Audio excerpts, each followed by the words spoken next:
திருப்பத்தூர் மாவட்டத்தில் NBC அணி சார்பில் மாநில அளவிலான கைப்பந்து போட்டியில் தாவேகாவினர் கலந்து கொண்டு பரிசுகளை வழங்கினர்.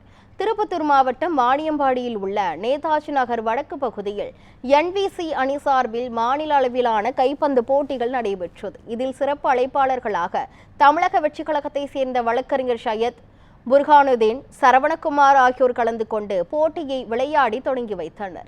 இந்த போட்டியில் பல்வேறு பகுதிகளைச் சேர்ந்த விளையாட்டு வீரர்கள் பங்கேற்று விளையாடினர்.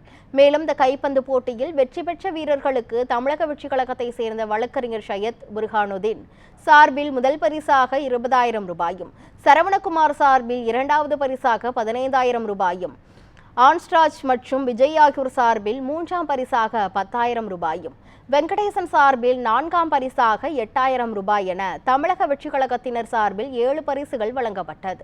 மேலும் தாவேகாவை சேர்ந்த ஷேக் அஸ்லாம், வினோத்குமார், திவாகர் உள்ளிட்ட பலர் கலந்து கொண்டனர். அப்போது பேசிய வழக்கறிஞர் சையத், தமிழ்நாட்டில் இளைஞர்கள் அதிக அளவில் போதைப் பொருட்கள் பழக்கத்திற்கு அடிமையாகி வரும் சூழல் நிலவி வருகிறது. இதுபோன்ற போதைப் பொருட்கள் புழக்கத்திலிருந்து இளைஞர்களை திசை திருப்ப பாதுகாக்க முதல் முயற்சியாக எந்த விளையாட்டுப் போட்டி நடத்தப்பட்டது. எனவே இந்த விளையாட்டுப் போட்டியில் பங்கேற்று விளையாடும் அனைத்து இளைஞர்களுக்கும் வாழ்த்துக்கள் என தெரிவித்தார். மேலும் இந்த போட்டியில் பங்கேற்க ஆர்வம் காட்டியுள்ள அனைத்து இளைஞர்களும் வெற்றியாளர்கள்தான் எனவும் தெரிவித்தார்.